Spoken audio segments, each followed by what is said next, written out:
Hey, folks, welcome to the Dark Horse podcast live stream number 212, if I am not mistaken. I'm Dr. Bret Weinstein. You are Dr. Heather Hying. Maddie is on the couch. She is not a doctor of any kind, nor does she play one on TV, oddly enough. It's true. It's true. She does not. So here we are. It's Valentine's Day. It is Valentine's Day. Happy Valentine's Day. And to you, love. Thank you. And yep, it's livestream 212. Please come join us on Rumble. We are trying to grow those numbers. We appreciate you joining us on Rumble, subscribing to our channel there. And there's a watch party going on at Locals right now. And after this episode, we will do a Q&A only at Locals. So come become a member at, or become a supporter at Locals. And we will do a Q&A where you can ask your questions right there. And we will answer as many as we have time for. We're doing a second Q&A this week as well on Sunday, our usual monthly, what we've been calling the private Q&A. We've moved it up a week this month for scheduling reasons. We'll be doing that at 11 a.m. Pacific as well. So we got lots of good stuff going on at Locals. Join us there. And we have some interesting things to talk about, including a story that may rival Diaper Spa for levels of disgust it will produce. You know, I am still traumatized by the Diaper Spa story. It's like one of these things. Sure. I understand it's our obligation to talk about these things. It may tell us where civilization is headed, and that's an important thing to know and to think about. Mm-hmm. But it's like one of those, an image that you can't unsee. Well, I have another one like that for you today. Perfect. You know, we talked about it a little bit, and we decided that I would not tell you in advance. I did not even give you the 2-word soundbite, which I will give you as we talk about it and see if you can guess. Yeah, I'm concerned that this one is going to be not only a once you've seen it, you can't unsee it, but once you hear it, you can't unhear it. And there's a point at which you're just out of senses that you can just no, exactly. And you know, there's only so much room, memory being to some degree zero sum. And usually we, start, I want to say sluice, but that's not the right word here, but sloughing things off. But some of these things just stick. They got like epoxy levels of stickiness, and you really don't want to fill up your memory with all of these. On the other hand, if it's what's going on, and we have a chance of raising awareness so that it can stop, I think it's valuable. Yeah, there's also the issue that at some level you get better at handling these really appalling things that you rather were not in your head. You know, pathologists are famously terrible people to have lunch with because they nonchalantly talk about things that are just incompatible with eating because they're... People would say the same thing about biologists. They would. Yeah. And, I would also say that, as a biologist, as an evolutionary biologist, you and I were both confronted regularly with questions about sex, right? Mm-hmm. That often verge into discussions of things that would cause a normal person to blush and cower. And, you just get used to talking about these things. And so anyway, maybe the answer is that if we, instead of shielding ourselves from these terrible things that you cannot unsee or unhear or unthink about, if we just get used to it so that they are a minor issue and we can move past them back to what was once normal life. Well, I don't think that sounds, I know this is not what you mean, but that sounds like a call to normalize. No. What I mean is, I see how it could sound like that. What I mean is, if we are to fight against these terrible things, then we cannot be in a battle with ourselves like, I have to fight, but I don't want to think about that thing. You have to get to the point where you can just simply fight it. Right. And that means being able to think about it without it throwing you. And at the moment, I'm still thrown by the Diaper Spa, was it? Yes, indeed. And you will be by today's little story at the Wonderful. End of the hour as well. Perfect. Before we get there, though, we have, as usual, 3 awesome sponsors to bring to you this week. We have 3 ads right at the top of the hour, and then nothing else is paid content throughout any of our live streams. And we're going to start now. And I see, because I am a professional, that this says our first sponsor, which naturally leads to the extrapolation that I'm up. Our first sponsor this week is Maddie's all-time favorite, Sundays. It's one of our favorites too, and if you have a dog, it's likely to be one of yours. When you make your dog this happy while giving her amazing food that is good for her, what's not to be thrilled about? Sundays makes dry dog food, but it's not standard issue burnt kibble. The standard high-end dry food that we were feeding Maddie seemed to please her. She's Labrador, and Labs will basically eat... Oh, I just say she's licking her lips over there. She's listening to you and she's looking at us. She just woke up, started licking her lips. Like, I can't believe that she would recognize it by the name of the dog food, but she's about to sneeze, which calls us into question what physiologically is going on over there. I will say, when we first started having Sundays as a sponsor, and we were feeding her the food, and there is this obvious difference in how she behaves. And, you know, the right thing to do is to think, what's really going on? Is it that different to her? But it obviously is. I mean, I don't know how long we are into the sponsorship, but it's been a while. It is clearly different, and I know she reacts to the Velcro on the bag. And so maybe I mean, you know, they're dogs. They do know a lot of language. It's possible that she has put 2 and 7 together and come up with something approximating 9. I mean, that is the strength of Labradors. It is. Up above 10, they have a problem. They can count through 9, but 10 it gets murky. All right, back to the ad. Yeah. If I can figure out where I am. Yes, Labradors, as we were saying, will eat basically anything, but it turns out that Maddie does discriminate. She loves the food that Sundays makes. Seriously loves it. If we run out of Sundays and give her the previous high-end kibble instead, she is clearly disappointed. We should be giving her Sundays, and she knows it. We also know it. Not only is Sundays Maddie's favorite, it's also far better for her than standard burnt kibble that comprises most... All right. We are not giving her an antihistamine, because that would not be advised. It's dusty over there, I guess, but... She's got feathers up her nose or something. We've all been there. We have all been there. All right, you're going to have to take our word for it that the dog is sneezing up a storm just off camera. Sundays is the only human-grade air-dried dog food on the market, and it is the best dog food I have ever tasted, I swear. Air drying combines the best cooked and raw approaches. Air drying preserves nutrients and taste just like raw food does. Better than raw, though, Sunday's unique air drying process includes a kill step, which kills pathogens. So unlike freeze-dried, raw, or frozen raw dog foods, there is no food safety or handling risk with Sundays. And Sundays has no artificial binders, synthetic additives, or other garbage. All of Sunday's ingredients are easy to pronounce and healthy for dogs to eat. Sundays is an amazing way to feed your dog. There's no fridge, no prep, no cleanup, no wet dog food smells. Ooh. It's just a total pleasure for the humans interacting with it, which is a bonus. It, however, has not been proven in a randomized clinical trial to address sneezing in large dogs.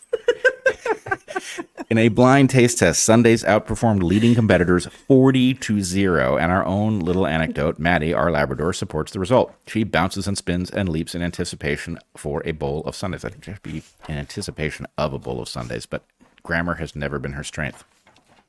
And she does so way more than for her previous food. Do you want to make your dog happy with her diet and keep her healthy? Try Sundays. And I should point out, that is phrased as if your dog is female, which may or may not be the case, but we are not suggesting that you need to transition your dog. No, sir. Sundays works equally well for dogs of the male or female persuasion. Or ma'am. What? No, sir. Why do you want to be Loretta, Stan? We've got a special deal for our listeners. Receive 35% off your first order. Go to sundaysfordogs.com/darkhorse. or use the code DARKHORSE at checkout. That's Sundays for Dogs, sundaysfordogs.com/darkhorse. Switch to Sundays and feel good about what you are feeding your dog. Yes. Doesn't help with the sneezing, but helps with everything else. Yes, does not help as traditionally applied with the sneezing. Maybe maybe if she wants to roll in it or something. Yeah. All right. That was just one ad. We got 2 more. You want to live a long and prosperous life, don't you?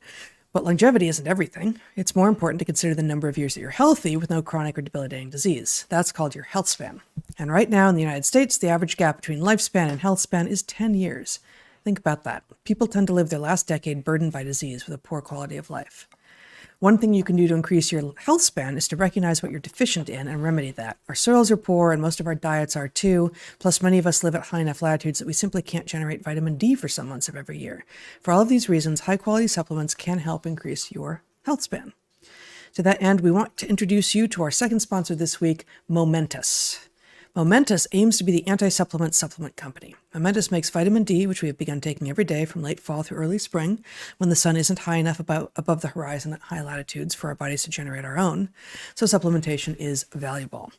And they have zinc and turmeric and a magnesium threonate that I'm particularly fond of. Many of us are low in magnesium, and I find that if I take the magnesium from Momentus a few hours before bedtime, my sleep is deep and restful. Momentus also makes an excellent collagen protein, which is made with grass-fed collagen peptides. Collagen peptides weren't grass-fed so much as the cows from which the collagen peptides were later extracted. Very hard to feed a peptide. Yeah, again, grammar. That's on me. I didn't write this one, unlike the Sunday script, which Maddie wrote. But you could have blamed Maddie for writing this script. Oh, that wouldn't be nice. So she's off having a sneezing fit in the corner. She would not complain. No, she wouldn't. You can dissolve the collagen protein in liquids like smoothies or coffee or just plain water. Collagen protein helps with mental focus and also muscle and joint wellness and recovery. Momentus aims to democratize high performance, and it is an all-around excellent source for high-quality, science-backed, rigorously tested supplements of all sorts. So, if you want to take supplements that are best available to improve your health span, go to livemomentus.com and use code DARKHORSE for 15% off all their best-in-class products. That's livemomentus.com with code DARKHORSE for 15% off. And I would point out that this is anecdotal, but Momentus is way better than just regular Mentis. Yes, so much, and far superior to less Mentis, which doesn't Oh, yeah, exist less anymore. Mentis is not worth your time. Yeah. Yeah. Our final sponsor this week is American Hartford Gold. Hopefully we have all these sponsors after this week. With all that sneezing, I can't see how we could go wrong. Yeah. You're here listening to us, so you probably already know just how unstable our institutions are becoming, how incompetent our so-called experts are. Interest rates are sky high. We are caught between runaway inflation and recession, while being assured that all is fine. The economy is booming, right? The cost of food, housing, medical care, schools, everything is climbing. Our leaders increasingly make no sense at all. All of this threatens businesses, jobs, and retirement funds. Finding ways to secure your nest egg and insulate your wealth is more important than ever, and adding precious metals to your assets is a great way to stabilize your investments and to protect yourself financially. American Hartford Gold is a precious metals dealer that can help you do just that. American Hartford Gold helps individuals and families protect their wealth by diversifying with precious metals. They make it simple and easy to protect your savings and retirement accounts with physical gold and silver. With one short phone call, you can have physical gold and silver delivered right to your door or inside your IRA or 401k. They are the highest rated firm in the country with an A+ rating from the Better Business Bureau and thousands of satisfied clients. And if you call them right now, they will give you up to $5,000 of free silver on your first qualifying order. Contact them today by visiting the link in the episode description below or call 866-828-1117. That's 866-828-1117 to reach American Hartford Gold, or text DARKHORSE to 998899. Once more, that's 866-828-1117 or text DARKHORSE to 998899. I do find the story that the economy is perfectly healthy and that inflation is not a serious concern. It's like every single... How out of touch do you have to be not to detect what happens when you go to the market? I talked to a what I believe to be a true blue Democratic voter, still true blue no matter who, someone I don't know, but who I found myself standing in the market with in front of an array of meat. And she was just shaking her head. And I ended up talking to her and, discovered what I think her politics to be. And I said, and yet, right? Yet the price is here. And she said, yeah, this is a place I really don't understand how they can be claiming what they're claiming. And I've said this before, and I've written about this in Natural Selections on my Substack. But over and over again, I find that people will say, oh, the economy is just fine. And then say, but the prices, but the mortgage rates, but the availability of goods, and but the ability, but rents, right? Rents and house prices. And they'll say, yeah, actually, I don't I don't know on what basis the economy is doing fine. And then many people will, rally internally and be like, oh, but it must be. But it must be because we're told it is. What then? What is the economy then? The fact is, we know for certain that there is a tremendous amount of power that changes hands or fails to change hands in a major U.S. election based on who wins. Mm-hmm. That's why the battles over it are so intense. And we know that voters are persuaded profoundly by things like how far a dollar goes, right? Inflation has a big implication. That tells you this is certain to be a place where your information stream is going to be polluted, because to the extent that you can be persuaded not to believe what you experience at the cash register, there's a value in it. So people should be discounting the official explanation of where we are, and they should be, and this actually has a large relevance to what we're going to talk about today, at least in part, but there's a question about which information streams to pay attention to. If you've got one on which an election is potentially going to hinge, then you should expect those with control over what is going to be used to evaluate the level of inflation, you should expect that to be gamed.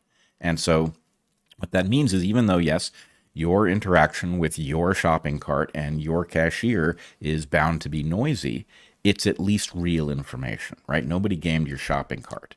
Now, they may game your gas pump, right? They may put the country in jeopardy, draining the strategic oil reserves in order to artificially depress the price of fuel. That one might not be so useful, but across many different products at the supermarket, you do have a sense, if you're paying attention to what it costs to shop for a week's worth of food, you should be able to detect this yourself, and you should be able to say, look, that actually means I'm not paying attention to that number I'm being told really represents the rate of inflation, because I can falsify it myself. Right.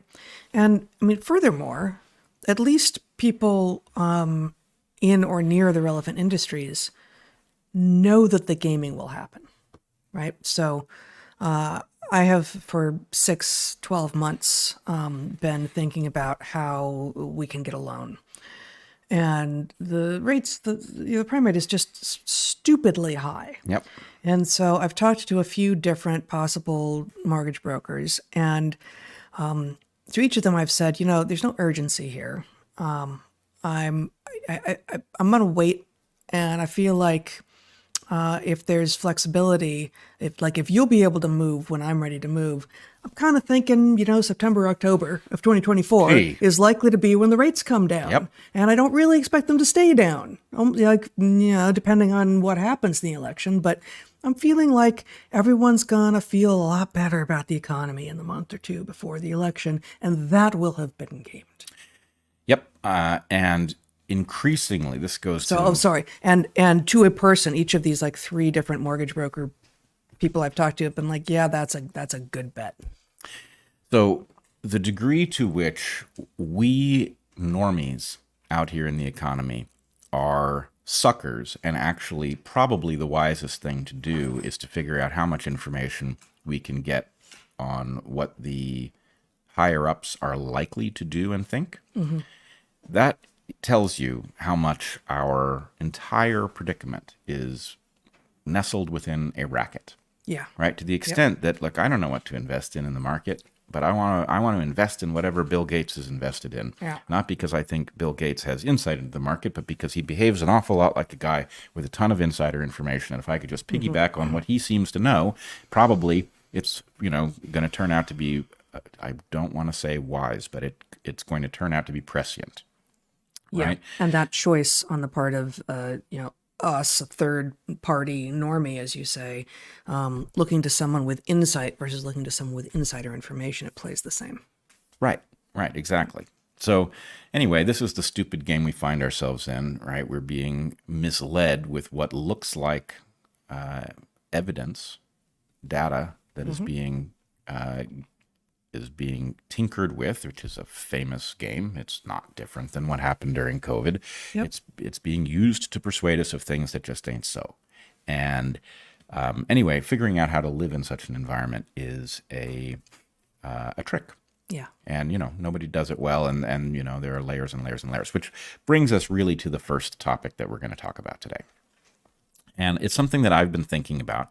I was actually spurred to think about it by seeing Kat Lindley, who's somebody I'm very fond of, who has been way out ahead on the World Health Organization pandemic preparedness plan and international health regulations. And when I talked to Tucker Carlson about that topic, we then quickly thereafter saw Tedros, the head of the World Health Organization, saying publicly that the pandemic preparedness plan was in trouble, and he specifically blamed misinformation, et cetera, et cetera. And we talked about it a little bit here, and Kat reached out and warned me. She said, I think this is misleading. I think that they are portraying, they're using the idea that misinformation spreaders are jeopardizing the treaty to motivate people to rally behind it. And my feeling was, I fully believe that that's likely, but I also believe that the sense that the treaty might be in trouble has to be at least partially true. If it wasn't in trouble, then why is Tedros out there in public talking about the fact that it might be in trouble in order to motivate people? He shouldn't have to, because it was going to sail through ratification without any trouble. He could have just been quiet. So the fact that he was saying there was trouble meant there had to actually be. There was no reason strategically for him to do it if there wasn't at least some truth in that. So more recently, in fact, today, I think, Kat Lindley put out another tweet. If you could put it up, Zach. And it basically reflects the fact that we are continuing to have an impact. So she says, this is Kat Lindley, said, pressure from people works and we should continue it. Nothing that opposition to the International Health Regulation Amendments and Pandemic Agreement is creating an awareness and chatter, two things the WHO Director General seems to hate. So you want to scroll down. I think she has I think there. So she has an article from Children's Health Defense, The Defender, their publication. The WHO is exhibiting signs of desperation as New Zealand and Iran reject amendments to the international health regulations. So what all of this says, I think, is something that is taking place is having exactly the right effect. For people who have been paying attention to DARKHORSE, you know that we explored the World Health Organization's pandemic preparedness plan actually late. We became aware of it later than some other folks, including Kat Lindley and Meryl Nass, who have been way ahead on this issue. So it took actually looking at this very boring stuff to realize how truly alarming it was in terms of the scope of what was being proposed. And, we lent our voice to it and we explored some of the details of it, which shocked a lot of people. It resulted then in Tucker wanting to talk about it, which obviously brought it to a much larger audience. And so anyway, the reason that this started to make me think about the game theory is that it seemed rather hopeless. In fact, the whole thing was portrayed as hopeless. It was so certain that this set of changes was going to sail through the World Health Organization, be signed on, and then we were just simply going to have it sprung on us when the WHO decided to declare a pandemic of some kind, that it seemed like there would be no point really in challenging it, that it was just the only thing you would get out of it is the ability to say, I told you so, when the next round of tyranny unfolded. But that's not what is happening. What we're discovering is that as much as we are led to imagine that things are a fait accompli, that we don't have any power, that we actually do have power, and it therefore behooves us to understand the nature of the very deadly game that we accidentally find ourselves having to play. Right? So I had two anecdotes that I wanted to introduce this with. One of them actually has nothing to do with tyranny or anything like that. It has to do with a dolphin that I read about from the amazing Twitter account Massimo. If there's going to be any social organism out there that also engages in tyranny, it might be dolphins. This is the opposite. This is a dolphin. I know what you're going to show, but I'm just saying that it might be possible in them. Let's just put it this way. You've got an incredibly intelligent, highly social, long-lived creature with generational overlap to beat the band. And so anyway, all of the conditions that lead to very complex games are there. Yep. So anyway, if you'd put up the Massimo tweet, I'm going to try to read this. Yeah, if you could make it a little bigger, that'd be great. Okay. So Massimo says, the story of Kelly, the sassy dolphin who was so clever she outsmarted her own trainers. Kelly the dolphin lived in the Institute for Marine Mammal Studies in Gulfport, Mississippi, and all the dolphins were trained to hold on to any litter that fell into their pools until they saw a trainer when they could trade it for fish. In this way, the dolphins helped keep their pools clean. Trainers at the Institute rewarded dolphins with fish when they collected trash from their pools. Kelly liked the reward system, but wanted to maximize her reward, so she began to hide large pieces of trash under a rock. Then she'd break off small pieces of the hidden trash over time to collect more fish. Kelly's sneaky plan meant that one piece of trash paid off multiple times. As clever as Kelly's tactics were, Kelly didn't stop with the trash initiative. Another way for the dolphin to earn fish at the Institute is to alert trainers when birds land in their pool. Once again, Kelly figured out a way to game the system. She began hiding fish to lure additional birds to her pool so she could collect even more fish. That, by the way, suggests wisdom, because it suggests, as I've said many times, wisdom is very close to synonymous with delayed gratification. And the ability to put aside a fish and use it as bait to get more fish is pretty damn wise. Yeah. So, and as a cherry on top, she even taught her calf and other dolphins to hide fish too. So anyway, I love that story for lots of reasons. For one thing, we're talking about a dolphin living in captivity. The dolphin presumably doesn't know what a game is, but it doesn't mean she's not built to detect the rules of a de facto game. So when we say game, as in game theory, we often throw people because it sounds frivolous, right? But in fact, we are caught in deadly games, and understanding the rules of those games is the way to decrease your chances of getting dead. Yeah, I mean, I think the word does confuse people. The rules, the word makes people think of explicit games with explicit rules. I'm reminded of an interaction I had back in college with a friend group, and the guys and I played a lot of games, chess, cribbage, and such. And there was one young woman associated with the group who was not really, she was kind of dating, but not really dating one of the guys in the group. And she was just messing with him. And none of the rest of us liked her because she was just messing with him. And at one point, someone came over who didn't know and said, oh, why don't you come play with us? And she said, like chess or cribbage or whatever it is that we were playing. And she said, oh, I don't play games. Good move. And at the time, I feel like all the rest of us looked at each other like, well, that's an interesting use of that word, because obviously you're the biggest game player in the room. But she was right. She didn't play games with explicit rules, right? Games for which she would be accountable to others to play by the same rules that others were playing. So, which brings us really to one of the key things about games, which is that the formal games that you're talking about, cribbage or chess or whatever, or, a football game. Right. These things are formalizations of an informal process, and they have a hallmark to them, which is unlike the games that mostly we have to think about in order to navigate a very dangerous world. The games that are formalized are ones that neutralize many of the advantages going in, right? The playing field has to be level, right? And so anyway, that's done so that the things that really distinguish people can emerge.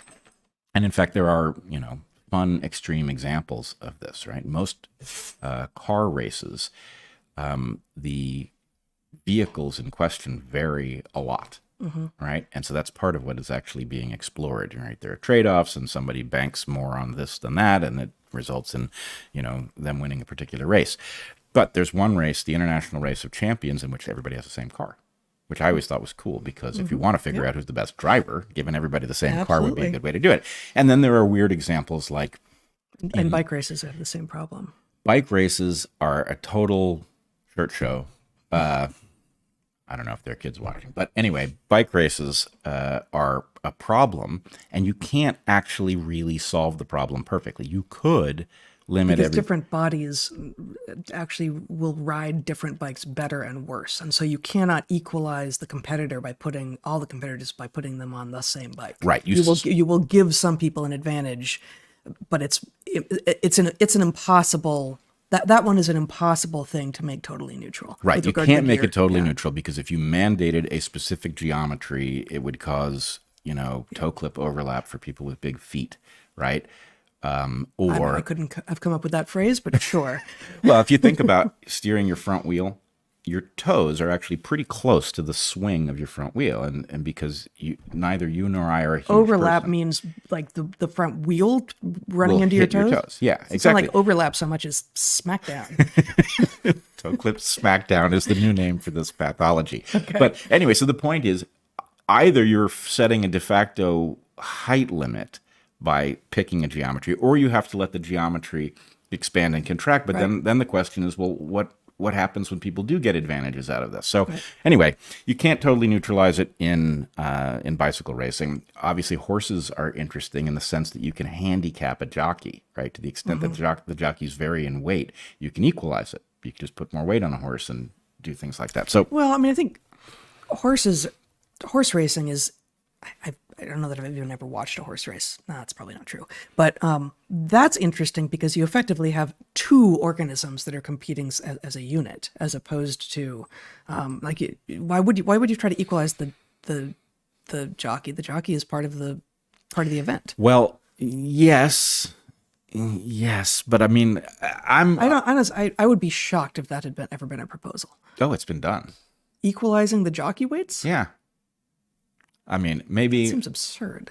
Maybe I'm imagining. I don't know a lot about horse racing, but I'm virtually sure that is a thing. Zach's going to figure this out for us. He is going to. Okay. But anyway, so let's just say this, though. In common parlance, the connotations that come along with the word game are largely taken from the formalized games, which are actually second in the evolutionary chain. And it occurs to me right now, this is a mirror for what you and I say about consciousness, right? We think of consciousness as an individual phenomenon. That's the thing that gets the focus. But it makes much more sense for consciousness to have evolved collectively and then individual consciousness to be an epiphenomenon that then takes off as an adaptation because it's so darn useful to be able to have an argument with yourself. Yeah. So anyway, the formalized games are the secondary thing. The game... Whatever a game is called a natural game doesn't get spotted initially as a game. Okay, but so bizarrely, the four of us in our family actually watched the Super Bowl, I think for the first time this week, from 3 different locations. And the whole thing was weird, right? What I noticed, and I think I put into like the group text, because the boys were having a Super Bowl party, which is just hilarious because I don't know how many hours before they even knew who was competing. Sorry, guys. But what I said was the only thing that makes sense in what we're seeing is the actual play. I have not watched much football, but my dad was a football fan enough that he took me to a fair number of football games when I was a kid. And it was often on Sundays. So I would wander into I saw enough football that I know what the game is. And I was like, okay, I can make sense of the game, but the shit on the sidelines and what they're showing us in the stands and the ads and the halftime show and like, that's where the game is that is actually funding this. And in the case of the Super Bowl, we are led to believe the exact opposite of what you just said, which is that the explicit game is really the reason you're here. And it's all the rest of the stuff is just kind of like surrounding things. But no, the explicit game, once again, is actually kind of secondary. Oh, okay. I totally grant your interpretation of what happened. And for some reason, so I don't know if this is a reliable figure, but I assume it is.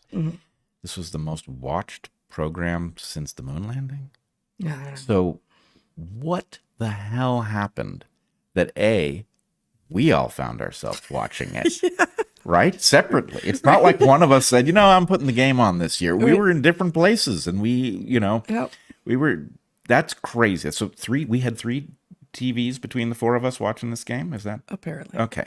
So, And 2 of us had to like buy access because we don't have cable. right. So, okay. Somebody played a game on us in Civilization that somehow got everybody to watch this Super Bowl, which actually, if you were going to watch a Super Bowl, this one was pretty exciting. I mean, won in the very last seconds in overtime. I mean, if you were going to end up watching a Super Bowl. I don't know. You couldn't have told by the first quarter, though.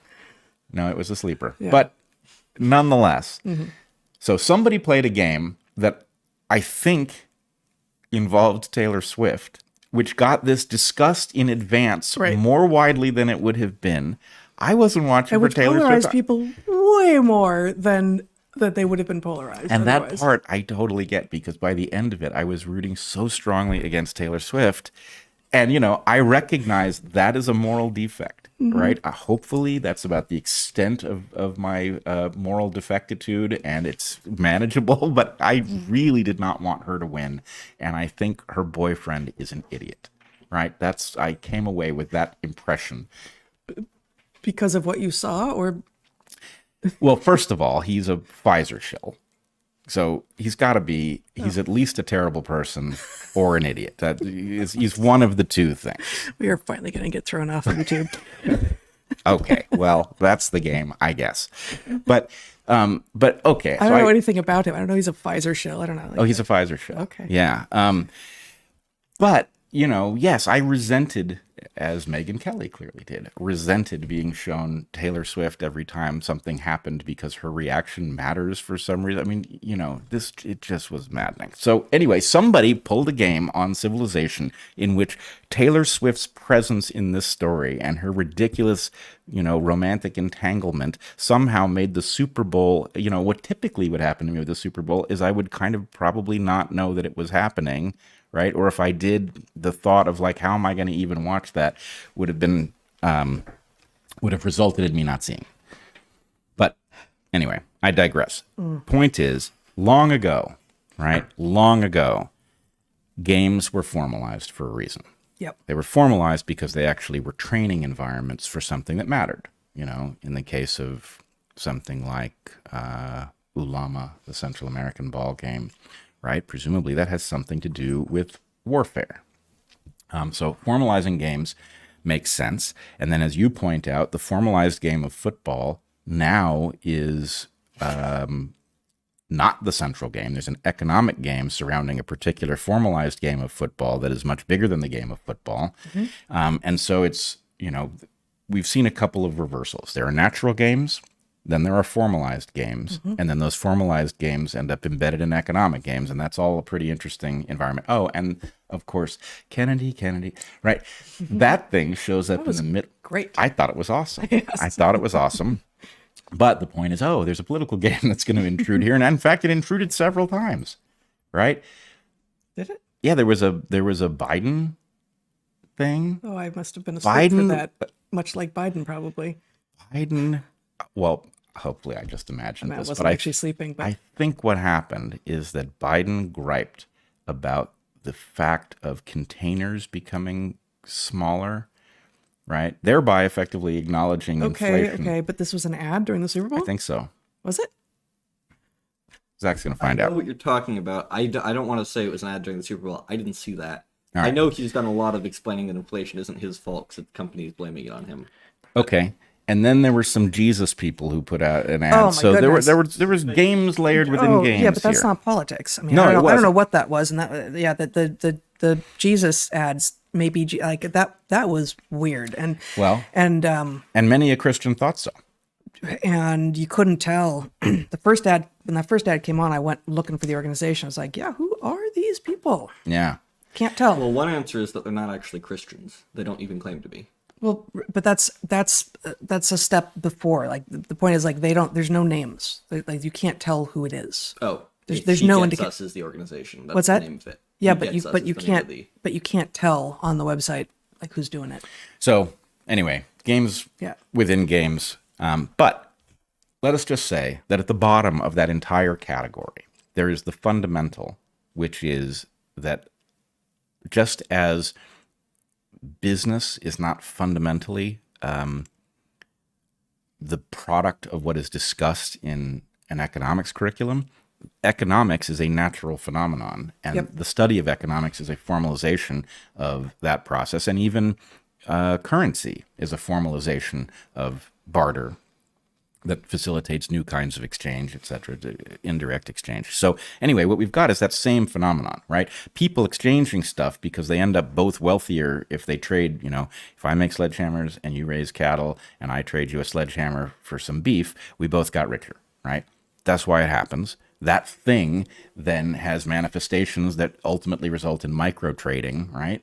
But it's one continuous line all the way back to the original natural thing. Right, the creation of wealth by the exchange of goods or services. Yep. And so that's what I want people to think about when we talk about game theory. There's an underlying thing that we are trapped in that has importance to our lives, and in this case, it has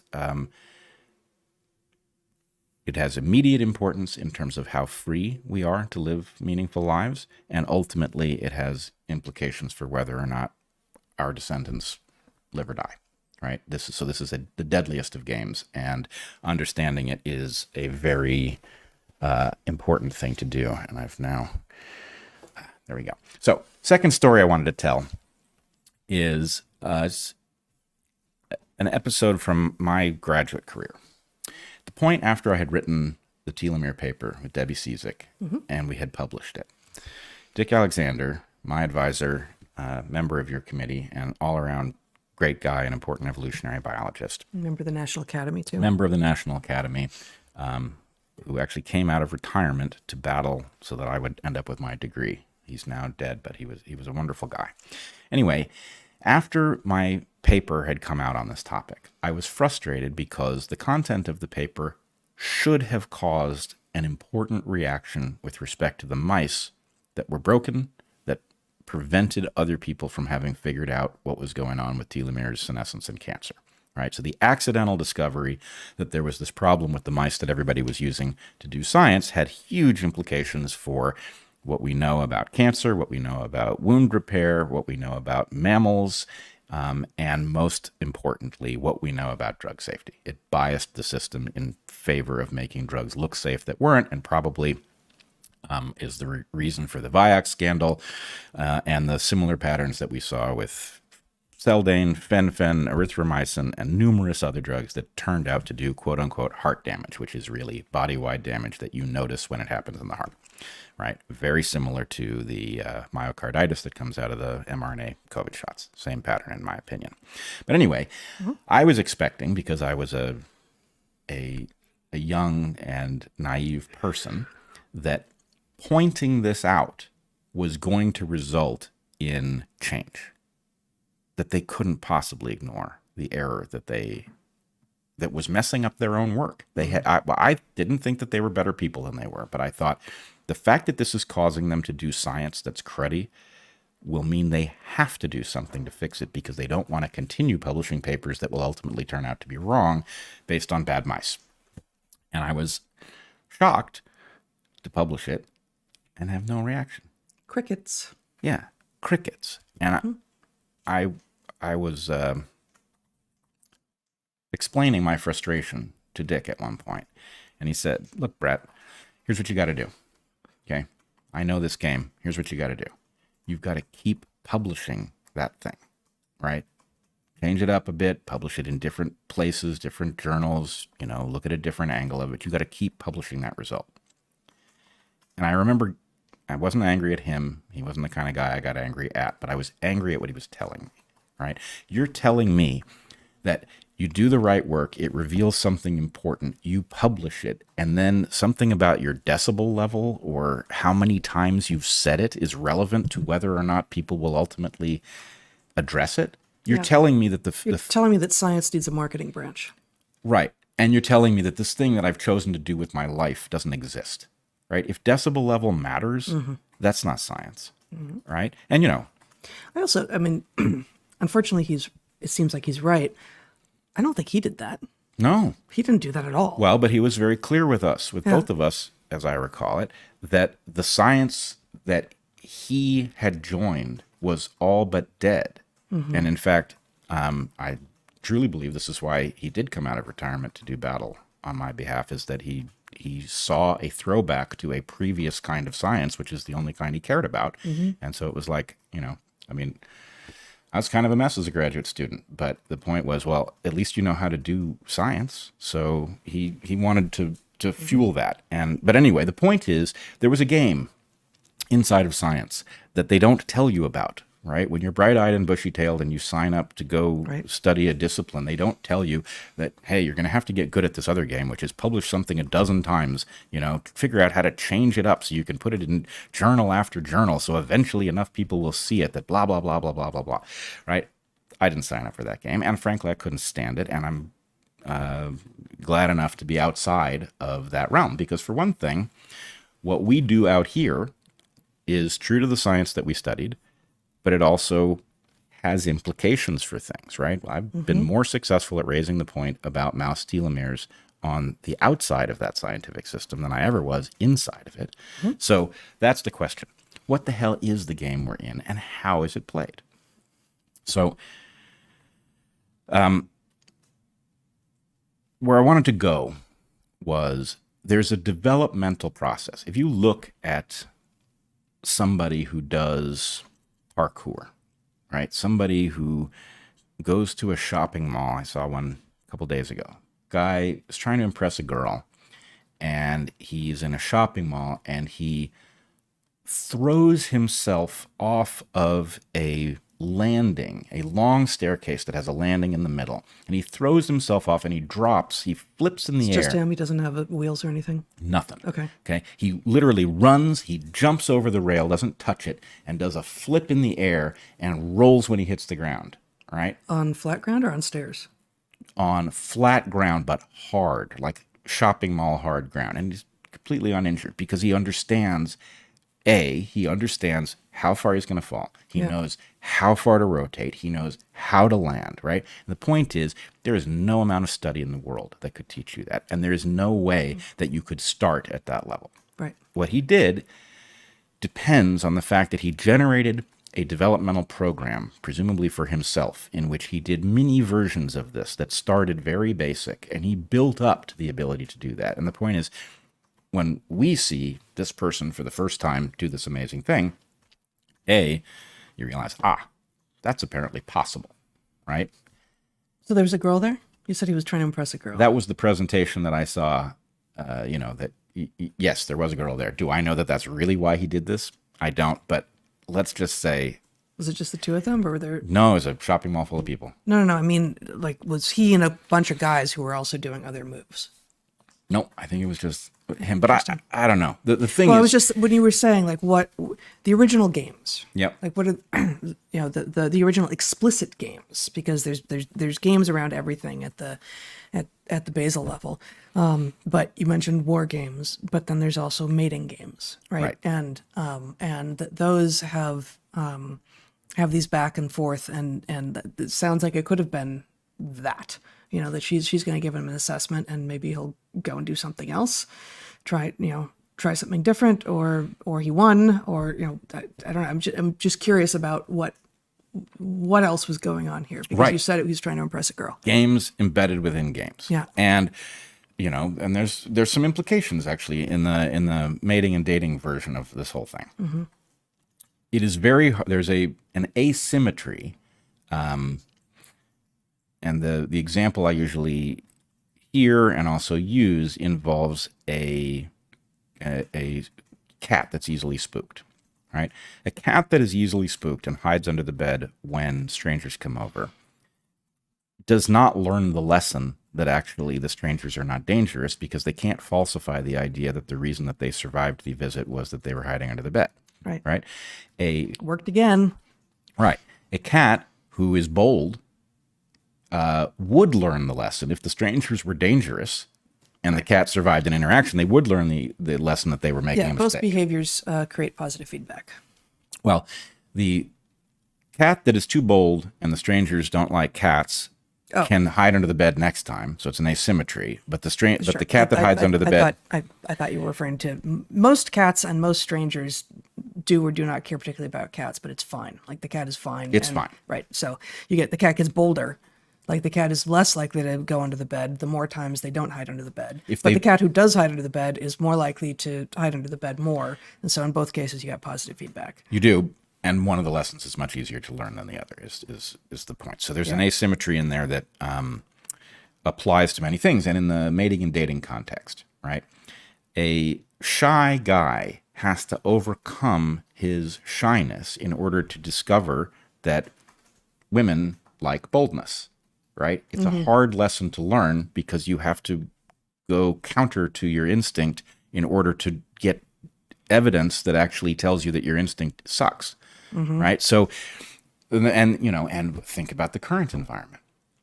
In the current environment where masculinity has been declared toxic, men don't discover that women like masculine men. They think, because they hear from a lot of very vocal women, that behaving like a normal man is bad, is morally defective. Right. So a lot of them default to being timid, which doesn't work. Right. And so anyway, and of course that, means, that the bold guys, many of whom just simply don't pay attention to that stuff, have an even easier time. They have less competition because the guys who are actually trying to be decent are listening too much to voices that say decent is equivalent of timid. So anyway, it's another great place to see how game theory is everything. But anyway, the parkour guy, he developed a boot camp for himself, right? He figured out how to do things that wouldn't be impressive if you saw them off of things that are small enough that when you screw it up, you don't get hurt or you get hurt minimally, right? And he worked his way up to something that when you see it, it's like, holy cow, that's incredible. And we, in all realms, are in the position where things don't become newsworthy until you see the impressive version. And then it's like, well, how the hell did anybody... How did anybody figure out how to do that, right? And in fact, before parkour was discussed online, right, you didn't know that people could, run up the side of a building and flip over backwards and land on their feet and walk away. I mean, but now everybody knows that because we've all seen it. So the question is, what is the boot camp? Oh, I'll take one more example. You look at somebody like Pablo Escobar, right? Terrible human. Who figured out how to effectively capture a power structure. And if you looked at the boldness of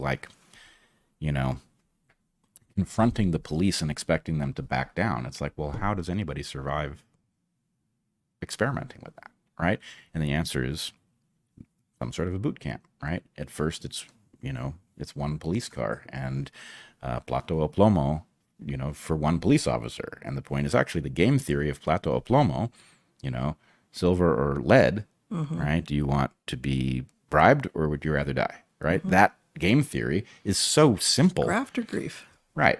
Graft or grief, exactly. So that game theory is so simple that the point is, oh, well, of course it works. So anyway, I was hoping to begin the process of figuring out what the boot camp is that teaches you how to play the game that we unfortunately find ourselves having to play against would-be tyrants who are controlling the flow of information and trying to maneuver us into a corner that we can't get out of. Before you do that, with regard to Escobar and other cartel leaders, well, I actually don't know about others because, as I understand it, in many places where the cartels exist, the populations are terrified of them, and rightly so. But Escobar also did a version of Plato Plomo with the population, where he effectively bought their allegiance by making their lives better in his presence.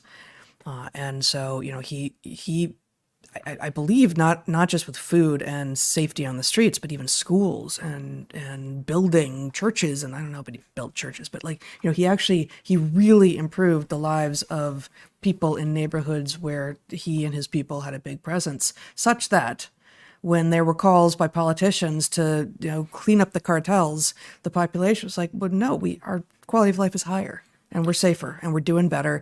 We'll stick with the plateau. Thank you very much. Right. And this is actually, it's one of the things that's easiest to get wrong about these situations. And it's one of the important points about why they work. It's why organized crime. And it's part of why what is working in the United States is working right now. That we are being told, and many of us don't believe it anymore, but we are being told, you're doing great. We are taking care of you. It is this, you keep on voting this way, you keep on doing this, and you're going to keep on having the awesome stuff happen that's been happening to you. And so really they're just, at this point, it's just claims.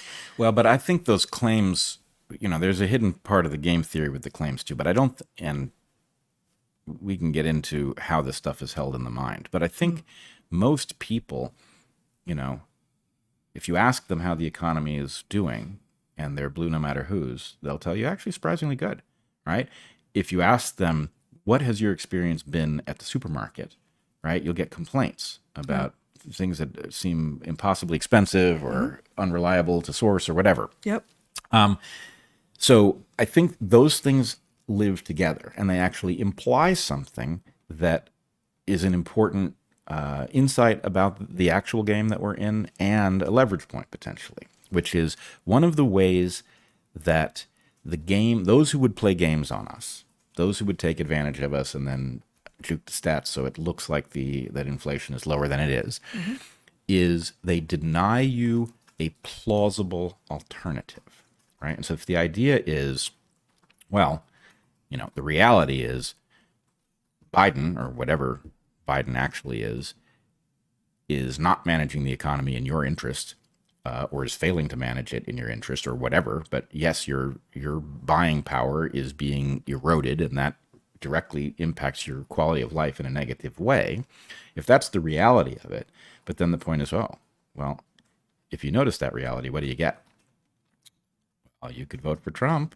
You voting for Trump? Kennedy, you want to vote for Kennedy, the anti-vaxxer who's going to spoil the election and deliver it to Trump, right? So the point is, if you just play through the game that they've put in front of you and you say, well, I have, let me count them, no good moves, right? Any move I make is probably going to make things worse according to the people who are controlling the information I see. And if it doesn't make things worse, it's still, it's going to result in me being cast out for having jeopardized the thing that's better. So that lesser evil thing is the core game of American presidential elections, right? Nobody wants these people. The obvious thing to do is to vote for somebody else who we do want.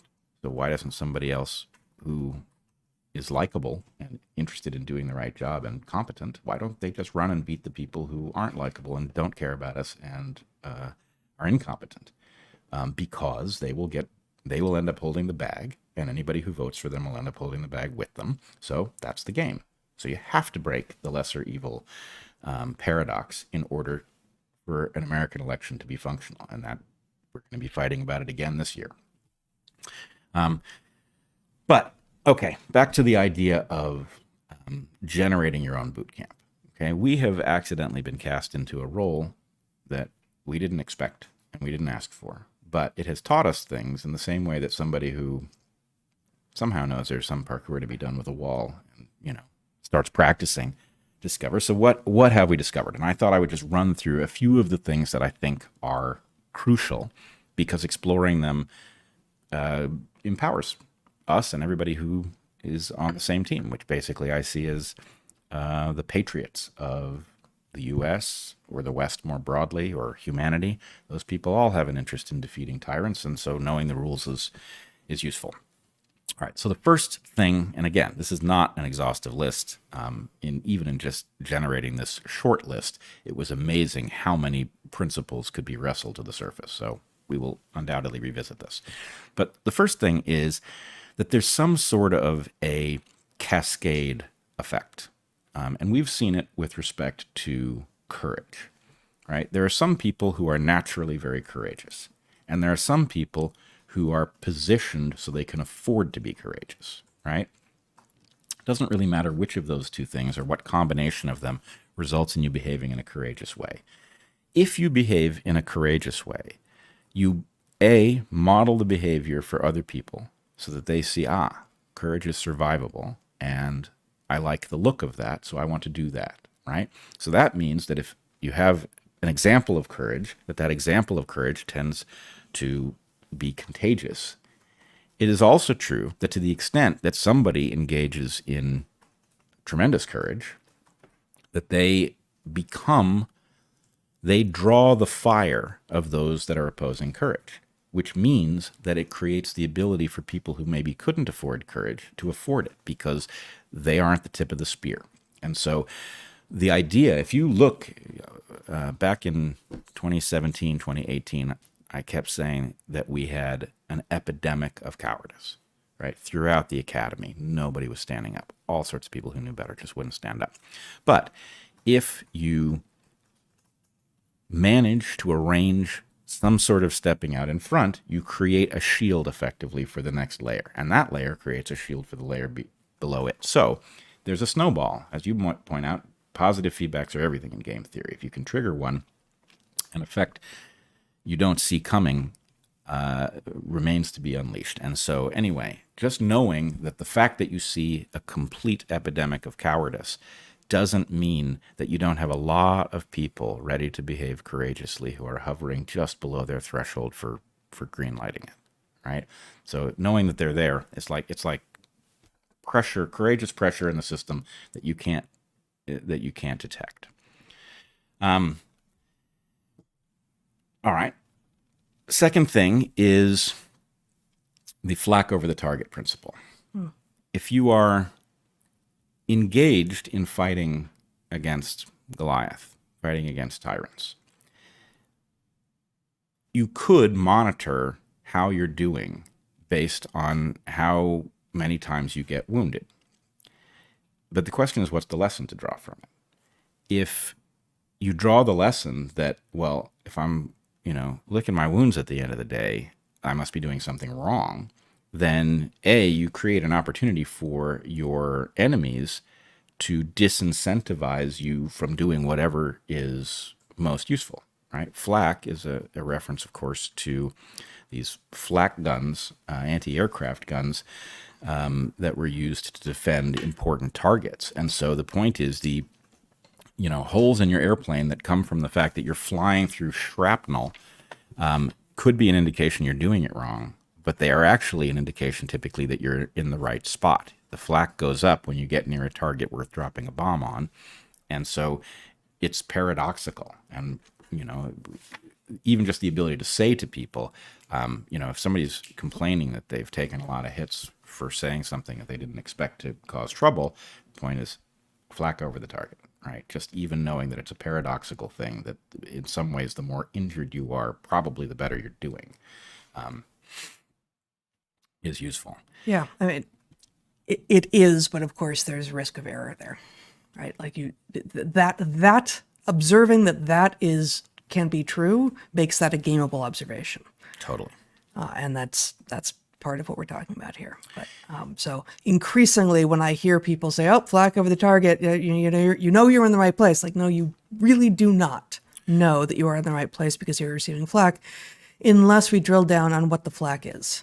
Well, because increasingly there's just there's flak everywhere, and there are trolls and bots and sock puppets, and there's and just ill-informed or mean-spirited people all over the place who are going to shoot at you whenever you show yourself. And and if you get shot at, also when you're wrong, you should not respond to that with like, I therefore must be close to right. It's like, no, actually, sometimes I'm going to get shot at some, no matter what. You're going to get shot at some, no matter what.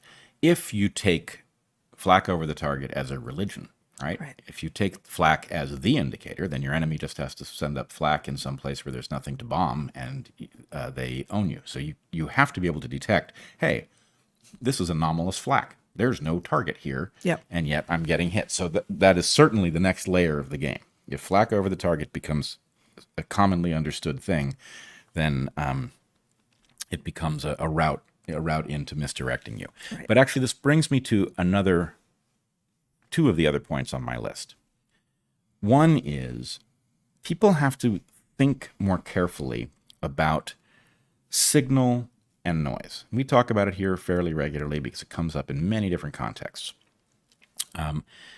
Signal is the thing you're interested in, right? What your enemy is actually doing. And noise are the distractions of the fact that, let's say you're trying to accomplish something, and so you're putting a message into the world, and you trigger something in a Twitter algorithm that causes your message to be amplified for reasons that have nothing to do with what you're talking about, right? It's just that Twitter saw something that it thought was useful. You could take that as an important indicator about what you were saying, but in fact, it's noise. It's some other pattern. It's a real pattern, but it's not the one you're interested in. So we've got distinguishing signal and noise, but the key thing is that not everything that is misleading is noise. Some of what is misleading you is false signal, right? And so the flak being in the wrong place would be a false signal. And there's a distinction. Again, it's something we've talked about in a very different context. There is a distinction in science between random error, that is noise, and systematic error, which is false signal. And the problem is that random error is easy to overcome by just generating a larger data set, right? Noise gets swamped out by signal if you survey a larger population. But a systematic error doesn't do that, right? A systematic error, an error in the way you are studying the process, will actually scale with your experiment. And so it will continue to mislead you, and you will have the sense, well, I drowned out the noise, so this must be signal. And the point is, it may be that you've built a self-defeating experiment or something like that. So one of the tricks that our enemy uses is false signal to mislead us. Sure. And so to just give an example, if you are involved in, let's say it's spreading information about what the World Health Organization is up to with its pandemic preparedness plan, you may get a very concentrated response that leads you to feel like the reaction to my talking about this was bad, right? Because immediately around you, there's a concentrated badness. That may have nothing to do with the actual reaction to what you did. So you can imagine if Tedros and his cronies are feeling threatened by people in podcast world saying, hey, this really boring document is incredibly dangerous. You need to take a look at it because its boringness is causing you not to worry about things you will care deeply about years from now. If that's working, then the point is, oh, they don't want you saying it. So what has to happen to you when you do say it? Oh, suddenly people are mocking you for all kinds of things. And it's just like, oh, well, whatever I'm doing must be wrong. Nope. Okay. So that false signal is a flak over the target issue. But it is so that the demonstration of it would be maybe you are seeing a reaction, but people who are not directly connected with you aren't seeing that reaction, right? So anyway, that would be one way to detect that what you're looking at is false signal. Now, in thinking about this, there were two connected points that I wanted to outline. One of them has to do with what I'm calling no news is bad news.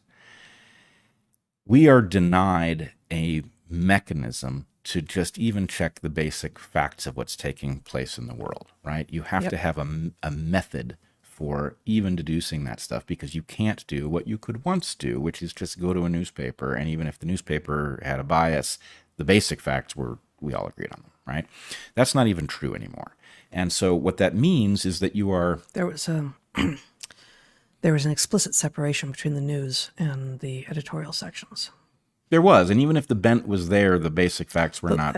Every publication has a bias. Every individual has biases. You cannot, that is what the scientific method is supposed to help us get rid of in our analyses. But we still, in doing them and making decisions that we are making, have our biases, and we can't escape them. But papers had separate divisions.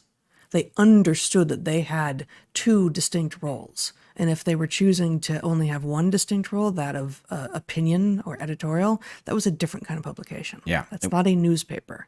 Right. There's an op-ed page in a newspaper, but that's not the newspaper. The newspaper had an obligation to report facts that did not make the editorial page happy. Yeah. And you know, it really was like that. It was never perfect, but It can't be. but it was real. Now you're left with a conundrum over the most basic stuff. And I'll just give one example here. Turns out that Secretary Mayorkas was impeached. Now, Secretary of the Interior? no, he's No, Homeland Security. Homeland Security guy. So anyway, now I had not been paying close attention to Mayorkas 3 months ago at all. The travel to Panama and the witnessing of the major migration has elevated Mayorkas in my thinking quite a bit because he is strangely involved. He was present on the ground, not when we were there, but he was present on the ground at the San Vicente camp where the Chinese migrants are so heavily concentrated. In the Darien in Panama. In the Darien in Panama. That camp was expanded in the aftermath of his visit. He, it turns out, was a board member of an organization that I'd never heard of before, the HIAS. Zach, do you have that? This is the Hebrew Immigration Aid Society. So Mayorkas, who is Cuban, is actually Jewish on both sides of his family. I'm not sure that's relevant, but he is Jewish on both sides of his family. He was born in Cuba right after the Cuban Revolution. His parents fled to Florida. Anyway, he was a board member at the Hebrew Immigration Aid Society before he became the Secretary of Department of Homeland Security. And anyway, so he's in some strange position where he's part of this that image that Zach just showed was not there when Zach and I were in Darien. This is Michael Jan's picture. We did walk through this very gate. And so I didn't know the first verb there. It means welcome. So welcome the foreigners, protect the refugees is what that means. Yep. So this is one of the international organizations that appears to be convinced that migration is an inherently good thing, and they are facilitating it at the San Vicente camp. I don't know why the sign was gone when we were there, but nonetheless, Right there. I know where that is, and that building is, we walked right through their front yard. In fact, we walked right through that gate. But in any case, somebody who was a board member of an international organization that is proudly facilitating this migration is now the Secretary of Homeland Security, which is failing to make the homeland secure. And there was an impeachment. There's another piece of the story which appears to be disconnected, but documents have just emerged which reveal that Secretary Mayorkas personally decided against giving Bobby Kennedy Jr. Secret Service protection. Right? Now this I find diabolical. Right? We're looking at a secretary in the executive branch refusing to give Secret Service protection to an obviously vulnerable candidate who is making a surprisingly powerful bid for the presidency against Mayorkas' boss. So, in any case, he was impeached. Now, there was a failed attempt to impeach him. I think it was about a week ago. Because there is no newspaper that one can go to reliably, it's very hard to actually figure out what has happened here. You know, what changed, what was he impeached over, etc. Now, I will recommend, we are not being paid to say this, but FreeSpoke, the search engine which endeavors to provide both sides of a story, I've found very useful in looking this stuff up. So I would recommend, there's a free app, you can download it, and then you can just plug in whatever you want. You can plug in, you know, one of the things that threw me was, why was Mayorkas in a position to decide whether Bobby Kennedy gets Secret Service protection isn't the Secret Service in the Treasury Department. Well, it turns out it's no longer in the Treasury Department. It certainly was, but it's no longer in the Treasury Department, and so Mayorkas has authority over it, which explains how it is that he was in a position to nix that protection. But in any case, the point is, because we don't have a reliable source of news, because what we have are multiple slanted sources of news, and therefore it is not a simple matter to just establish what has happened, right? You can discover that Mayorkas was impeached on Twitter, but it's hard. It takes real work to use Twitter to find out that he was impeached after a failed impeachment attempt a week ago. So that lack of any source that we all agree on for facts is a big setback in our battle. I will say that Twitter did not establish itself as a search engine. Right. So the fact that it's hard to establish these facts on Twitter isn't much of a statement. No. What I would say is there are many of us who, because you can look at a lot of different people's perspectives, use Twitter to understand a story, right? You can, Sure. And this is what Free Spoke formalizes, is they Right. look at multiple sources and allow you to deduce what the real story is, because here's what a left-leaning source says, here's what a right-leaning source says, etc. So yeah, this isn't Twitter's purpose. I mean, frankly, I don't know what Twitter's purpose is. I mean, it's the craziest idea for a product anybody ever had. And yet a lot of it, I mean, I remember when No, I've got a crazier one. It's coming up later. all right. I'm going to come up with some more rules. Maybe we won't get to it, but anyway, yeah, Twitter is weird. The fact, when we started on Twitter, the idea that you could explore scientific ideas was openly mocked by people, right? It was like, this is not a serious platform. Why When are you? you started on Twitter, I was coerced in the wake of Evergreen in 2017, at which point a lot of scientists were on Twitter at that point, actively exchanging ideas. Yeah. I guess that's true. Yeah. Okay, so we are denied a source of information. You have to work to overcome that in order to even know where you are. And the reason that knowing where you are is so important, it doesn't come down to this, but there's an important principle. I believe John Boyd is the guy who came up with it. He was a military theorist. He had been a fighter pilot. But anyway, it's something called OODA loops, which if you haven't encountered it, Zach, do you want to put up the OODA loop graphic? So this was originally generated in a military context. And the idea is OODA stands for observe, orient, decide, act. And the idea is it is a loop. In battle, this is what you do. You observe where you are, you orient to it, you decide what to do, you take action, and then you go back to observing in the aftermath of whatever action you took.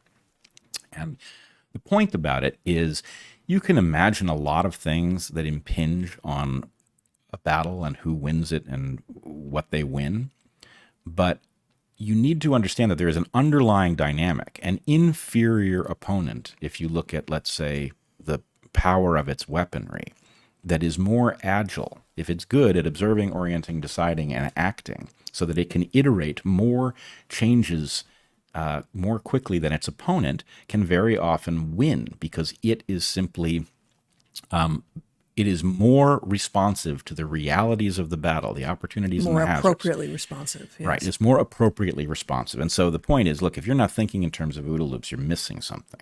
Now, this is a place where we actually have a tremendous advantage over Goliath. Right? Goliath is a big, dumb giant. He's composed of a bunch of things that one hand doesn't know what the other hand is doing. Right? At the very least, Goliath, he derives his power from being huge and having all of these things grafted together, but he's not agile, right? He's a big, dumb giant, and we can be agile, right? If we are David, I'm not saying, I'm saying we, whoever is fighting Goliath, we are emergent David. We are smaller and more agile, and therefore capable of iterating many OODA loops for every single one that Goliath can pull off. And that is tremendously important. And capable of taking more risks, because any given action can be foreshortened, can be stopped more easily. You're not invested in a project which is going to, you can turn on a dime. You can turn on a dime, which then goes to the question of the OODA loop working in your favor depends on you actually being able to observe. which is part of why we are seeing so much battle over, throwing misinformation spreaders off this, that, and the other, right? What's the problem? Well, they're giving you information you need, and if you can throw them off so that there's nothing but noise or false signal on these platforms, then OODA loops don't help you, right? Being fast doesn't matter if you're wearing blinders. So bootstrapping a mechanism in which we figure out how to determine what the facts are is key. And FreeSpoke is great. Twitter, if you can figure out how to source information from people with different biases so that you have so that you can correct for those biases, has value.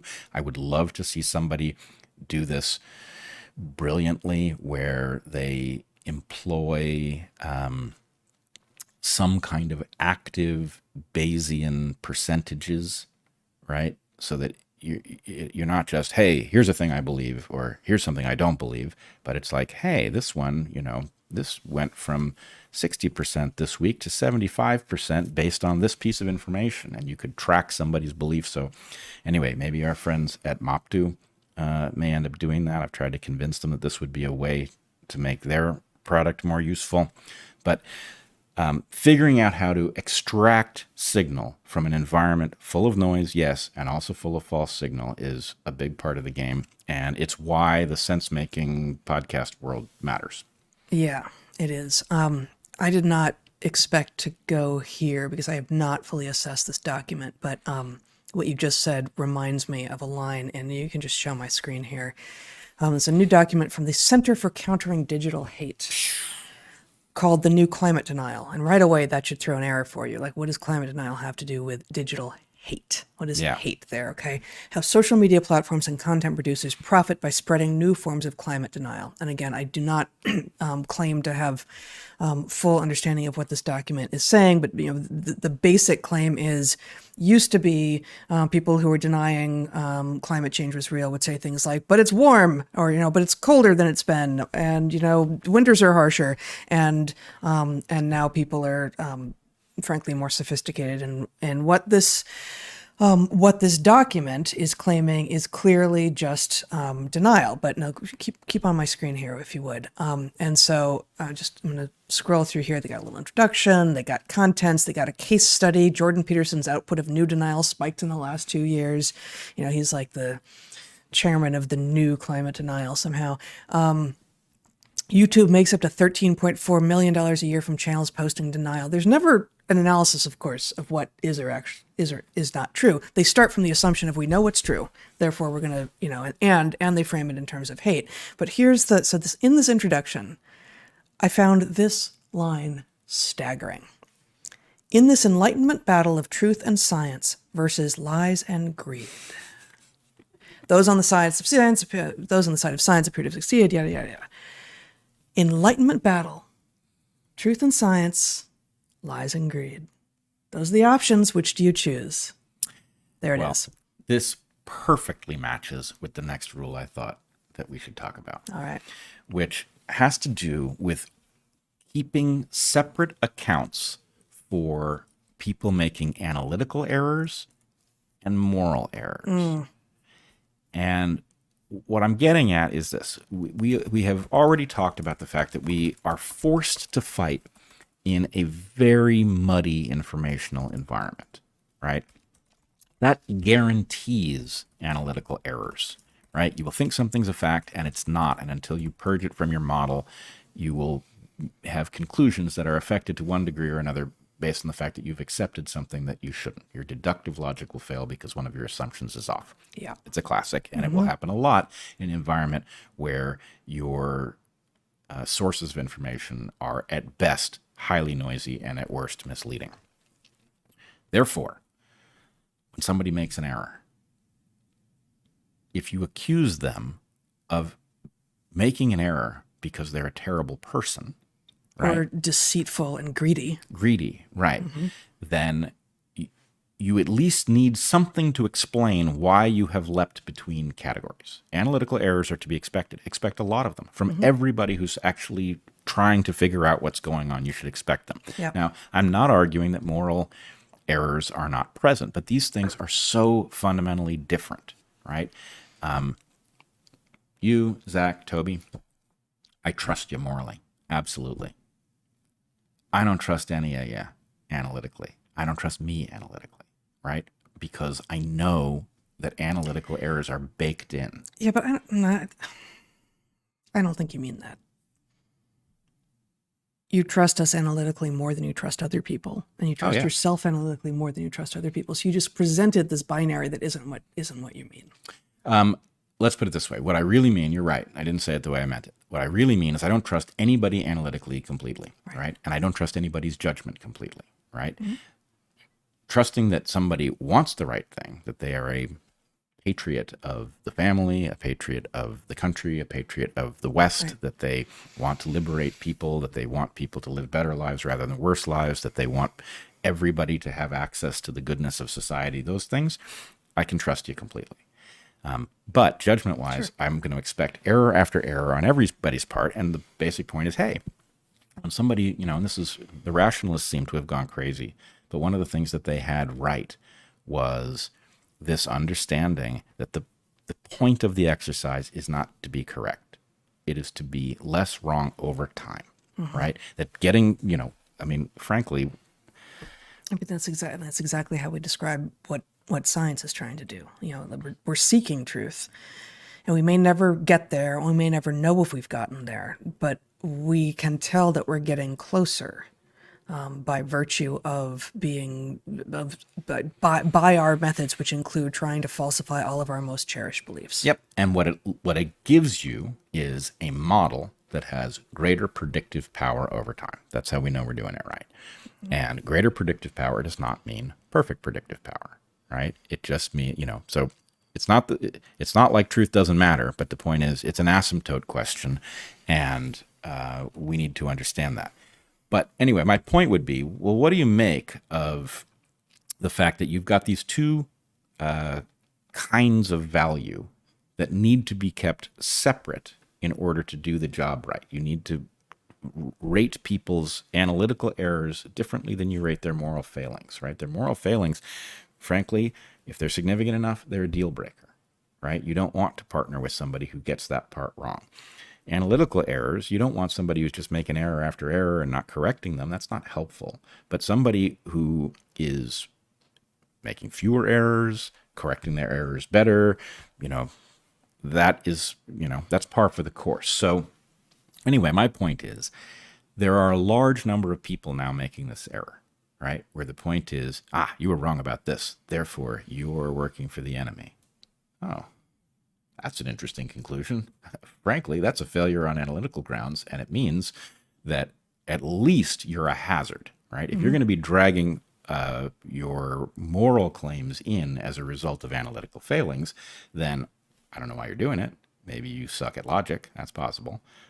It's also possible that your values aren't what you represent them to be, and that actually your purpose is, whether it's clicks or whether you've been hired by somebody, I don't know. But I would just say it's a red flag when somebody is not maintaining a careful distinction between these things and doesn't explain it. Sometimes you do see somebody who appears to be creating chaos as their purpose, right? Then you are, the fact that it's error after error, the errors have a pattern. That pattern suggests something that's potentially moral. But the point is, if you're going to breach that boundary between these two distinct things, you need to know exactly why you did it, which means that it's an analytical reason to breach that boundary, which means it's also fixable if it's incorrect. All right, so I think that's as far as I want to go. Here, these are just basic rules that I think, or basic principles in the game environment that we find ourselves in, and that being explicit about them is at least one way to level ourselves up, build our own boot camp so that we can be more effective. All right. Can we talk about ants now? I mean, what else? Yeah. This is not the story that's going to fill you with concern about the future of humanity. I am temporarily very relieved. Yeah, this is not that. That's next. Oh. But yeah, this is some very interesting sort of big scale landscape level ecological analysis that is prompted by an unfortunate thing, but basically the short version is there's an introduced ant, Phydoly megacephala, the big-headed ant, in the African savanna, which is forcing lions to switch how and what they hunt. So nice. I skipped a few steps there, but if you bracket it, if you go like, what happened first and what are we seeing is happening now, those two things seem to be causally related, which is remarkable. We don't think of ants and lions having much to do with one another. So I'm going to just read the abstract for this article. And why is that there? Why? Thank you. Disruption of an ant-plant mutualism shapes interactions between lions and their primary prey. This is published in, I forgot, it was published in Science just last month. Mutualisms often define ecosystems, but they are susceptible to human activities. Combining experiments, animal tracking, and mortality investigations, we show that the invasive big-headed ant, Phydoly megacephala, makes lions, Panthera leo, less effective at killing their primary prey, Plains zebra, Equus quagga. Big-headed ants disrupted the mutualism between native ants, Chromatogaster, and the dominant whistling thorn tree, Vachellia depranolobium, rendering trees vulnerable to elephant, Loxodona africana, browsing and resulting in landscapes with higher visibility. Although zebra kills were significantly less likely to occur in higher visibility invaded areas, lion numbers did not decline since the onset of the invasion, likely because of prey switching to African buffalo, Censurus caffer. We show that by controlling biophysical structure across landscapes, a tiny invader reconfigured predator-prey dynamics among iconic species. So wait. So, yeah. And you can give me my screen back here if you would. So first of all, I've not heard this story. Mm-hmm. I know some of the players sort of, and know congeners of them. Right. Let me see if I've got this straight. And yes, let's walk through it. Okay. So, mind you, when Zach and I were in Panama, I was having a conversation with Matt, who was a member of our team. Okay. And I was explaining to him that the New World bullthorn acacia, which is a congener of the African acacia. Acacias are Gondwanan in distribution. That is the ancient landmass Gondwana, which includes the modern landmasses of Australia, South America, Africa, Madagascar, but I don't know if there are acacias in Madagascar and India and Antarctica. That a Gondwanan distribution, a tropical Gondwanan distribution, means that you have acacias in Australia, South America, and Africa for reasons of taxonomy and systematics that are not anything that almost anyone in our audience would care about. Acacia, as the genus name, has just been pulled from all of the African and South American species. So only the Australian species get to be called formally acacia anymore, but they're all closely related. Okay. So what I was telling Matt was we were talking about leaf toxicity. I no longer remember why. And I was telling him the standard thing, which is that almost all leaves are full of secondary compounds that make them unpalatable to most herbivores. So herbivores that eat leaves often have to move between leaves or be specialized to be able to detoxify whatever in a particular leaf. And that this results in almost all leaves tasting terrible. And I was mentioning... This is part of why young leaves tend to be targeted, because plants haven't yet put many of their secondary compounds into the young leaves. Right. Yummy. Yes, exactly. And I was telling him about exceptions. One of the exceptions was young leaves, and the other exception that I mentioned was bullthorn acacia, which exists in Panama, so he would be familiar with it, and he could go test what I was about to tell him, which is something that we learned when we did our first study in Central America with John Vandermeer, which was so the bullthorn acacia is an acacia tree that has evolved hollow thorns. Those thorns they house ants that live inside them, and those ants ferociously attack anything that tries to eat this plant. It also cuts vines that climb these trees. So it has an animal symbiont. The ants do. The ants do. Yeah. So And I believe the bullthorn acacia, this is true as well, but at least these, this is the whistling thorn acacia that we're talking about in the African savanna, offer the ants two things, right? So it's the, what they're called swollen thorn domatia, but domatia is like the same etymological root as domicile, domestic. These are the homes for the ants. So these acacias are providing little homes for the ants and their thorns, which are hollow, which the ants live in, and also extrafloral nectar. So they got these nectaries, these little like balls of nectar that the ants eat as well. And in exchange... Well, hold on. Yeah. In the New World version, the bullthorn acacia, there are two rewards given.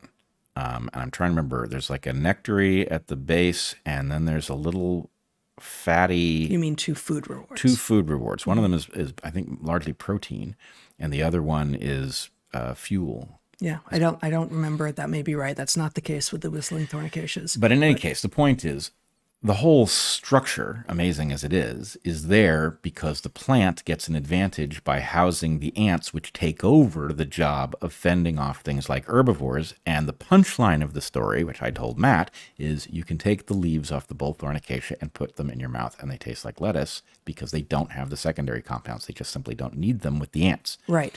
But if you stand too close to a bullthorn acacia, if you've backed into one and you've been careful not to back into something that's toxic or spiny or whatever, bullthorn acacias are somewhat, and you don't notice, you will quickly be covered in ants who are interested in teaching you a lesson. Yeah, they pour because they out are of like, why would a plant give food and shelter to ants for free? Well, it's not for free. They've outsourced their defense. And instead of spending on creating chemical defenses in the form of toxins in leaves, secondary compounds in leaves, they've enticed ants to come live with them. They've given them some sugar, and in exchange, the ants go out and do their bidding. Right. And the ants, of course, have an interest in maintaining this plant. It's not that the ants, the ants are not doing a job they don't care about. They actually have an interest in maintaining this plant because it's their home and their food source. Exactly. So now, hold on. Yeah. Just to tie it to this particular story. Yep. These whistling thorn acacias are apparently where they exist on the African savanna, and it's vast swaths of African savanna. They are from over 70 to 99% of the biomass of woody stems. It is effectively a monoculture. Yeah. And it is not because it's been created by humans to be a monoculture. They are the, like, and to say dominant is understating it. Like, they are the plant there. Which the woody plant there. And elephants are big and they eat a lot of food. And when they go after acacias in environments where this big-headed ant hasn't yet invaded, the chromatogaster, the native ants that are in mutualism with the acacias, swarm out into the elephants' noses, drive them crazy, and the elephants leave. Right. So And they do not eat the acacias. that's what I was going to guess here, or I guess I'm inferring from the abstract, that the defense is sufficient to fend off the elephants, and thereby, if the other ant drives... So the other ant, does it live in the acacias? No, but the other ant eats adults, larvae, and pupa of the native ant. So it has what would be called interference competition with the native ant. Yeah. Therefore, this plant... It may actually live. I don't think so, but it doesn't matter. It takes out the other ant. Takes out the other ant, which means that this plant that has a massive advantage, enough to make it the dominant short tree competitor in these environments... Not sure. I mean, all tree. It's the only tree. So it's the dominant tree competitor. Yeah. But the point is, its competitive superiority exists with the ant, and it becomes wildly competitively inferior absent the ant because it doesn't have the defensive compounds, and that means that elephants are going to prefer it, right? Elephants break acacias at 5 to 7 times the rate in invasive ant territory acacia trees than they do where the native ant, the chromatogaster, is defending by swarming into the elephants' noses. So, okay, so then the elephants... So that's a piece of it. So elephants are doing better, in part because a food source that was off the menu or that they had to avail themselves of at a very limited rate is suddenly on the menu. They're at least having an easier time of it. They're having an easier time, and that is changing the camouflage environment for the zebras. The trees are failing. They're taking out 5, so breaking trees at 5 to 7 times the rate that the elephants do in areas where there is no invasive ant. So you go from a landscape that has a lot of trees to a landscape with very few trees. Right. So there's just no cover. But how is that? So the lions have shifted from zebras to... So the lions hunt zebras by, I guess it is camel, but it's cover. By using the cover of the trees Oh, I thought it was going to be the cover of the zebras. The lions are... lions are using the cover. Got it. Yeah. And the lions are using the cover to hunt zebras, which is in areas where there are a lot of acacias, a dominant piece of the lion's diet. Buffalo are more dangerous. They actually successful buffalo hunts by lions tend to always involve lions, not just lionesses. Lionesses do almost all the hunting, except of very dangerous prey. And now that the zebras are much harder to catch because they're always aware of the lions, these lions in these areas are having to do more buffalo hunts, which means that the lions are having to do more work. The lionesses aren't hunting on their own anymore. So interestingly, a zebra's just a striped horse. It's a very fast animal. So the lions get an advantage. They sneak up on the zebras such that they get the jump on them. But if they can't get the jump on them because there's nothing to hide behind, then they have to go after a less favored prey item. These are Cape buffalo. Buffalo. Why is my computer not responding to my requests? It was African buffalo is what it says. Cenceris caffer. I don't know. So my guess is going to be that's Cape buffalo, which is an animal that is not going to outrun a lion, but is also they're well defended. It's a well defended animal. Yeah, or so not here. Yeah, where are they? They're horns. Yeah. Oh, that's a fascinating story. And I will tell you, we should dig it up somewhere. But Darwin argues for cascades of effects like this, right? He didn't see this one coming, I'm sure, but he argued that the alteration of one critter in an environment was going to have major effects landscape-wise. And we've also seen a story, I think you and I may have covered it some time ago, about wolves altering the landscape of Yellowstone. Yes, yeah. So actually, we can just show a couple of the figures from this paper to demonstrate. This is their version. What is going on in A here, this is figure 1A from this paper, where there are still a lot of acacias because the chromatogaster ants are defending the acacias against browsing by elephants. You have lions being able to basically hide out and hunt zebras. And zebra kill occurrence is up, lion activity is up, zebra density is down. After the big-headed ant comes in figure 1B here, high visibility scenario, everyone can see everyone all the time. The zebra density is going up, lion activity is down, zebra kill occurrence is down. Yeah. And one more figure as long as we're here are actual pictures. So you can see what a difference. Like this is almost entirely these acacias in the uninvaded savanna, uninvaded by the big-headed ant savanna. And after the invasion by this ant, the trees are largely gone, and you can see that it would be very much harder to be a lion trying to hide from zebras. And maybe I'll stop there. That's awesome. Yeah. Ain't it crazy that biology makes that much sense? Yeah, it's beautiful. Yeah. I would just like to point out our complex systems. Yeah, design. complex. Welcome to complex systems. Anyway, Indeed. that's on the store. That's darkhorsestore.org. That is, and we don't say that enough anymore. No. Welcome to complex Welcome systems. to complex systems. Yeah, no, it's perfect for this story. Yep. All right. All right. I'm now sitting down in preparation for the next thing you're going to tell me. Are you? Yes. Okay. Well, here, let me just. I'm gonna have to pull it up. I didn't want it. Here, don't look yet. Don't look yet. Okay. The soundbite. The 2 words.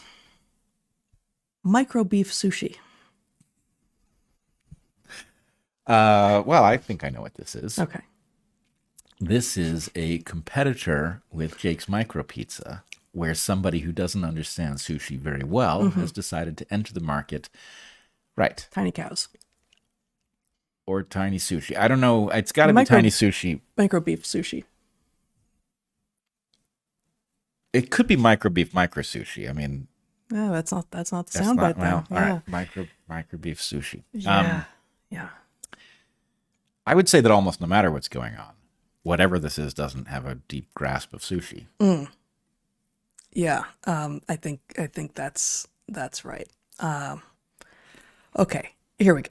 Okay. Show my screen here. Rice covered in cow cells aims to provide nutritious, sustainable food. These people. Microbeef sushi costs about the same as plain rice. Oh, good. But how does it taste?